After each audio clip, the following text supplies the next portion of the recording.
you to pay close attention to what's going on over here. As you can see, there's a small protest happening at the UN protest cage. And maybe you can't read the signs from here, but these are the Party of Socialism and Liberation, the PSL. They have signs that say, US hands off Niger. Now, what's going on right next to them? There is a huge anti-Russia, pro-Ukrainian gathering.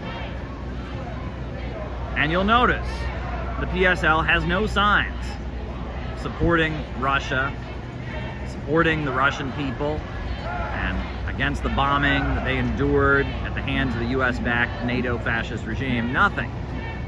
Meanwhile, there's a huge anti-Russian rally right next to them. And instead, they just have signs that say, US out of Africa, hands off Niger.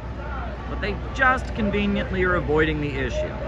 While our US media is in an anti-Russian overdrive, they are simply trying to change the subject and trying to avoid the issue at hand.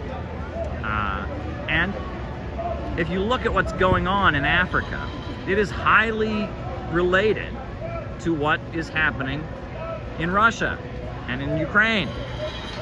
And the PSL knows that. And in fact, many of the forces in Niger have spoken up very strongly in support of Russia. And PSL knows this, but they are trying to obscure it. They want the black community and the African diaspora to keep supporting the Democratic Party, which is one of the main forces that is backing US intervention and US escalation in Ukraine against Russia. And so they are trying to divert the conversation and make it sound like what's going on in Niger is in no way connected to what's going on in Ukraine. This is reprehensible.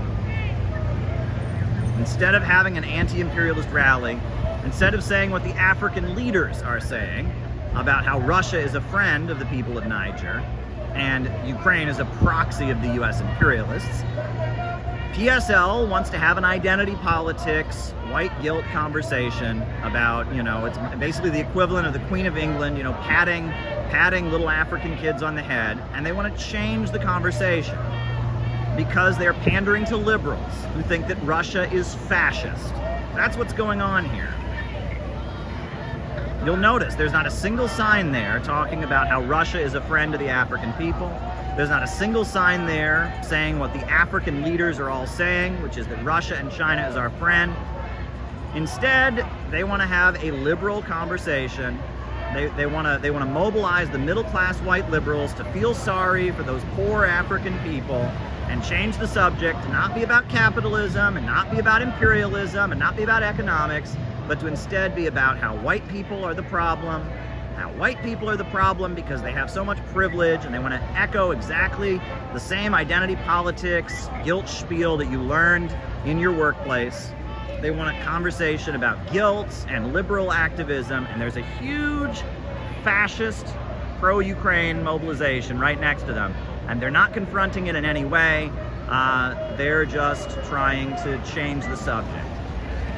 PSL is a sinister organization, and even though there's all kinds of allegations about them and their sexual whatever, they repeat smears against me, and they've spread lies against the Center for Political Innovation.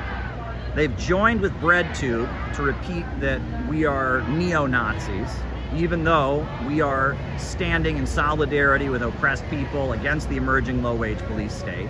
And they smeared the Rage Against the War Machine rally and tried to accuse the Rage Against the War Machine rally of being neo-Nazis in the hopes that they could get it outlawed.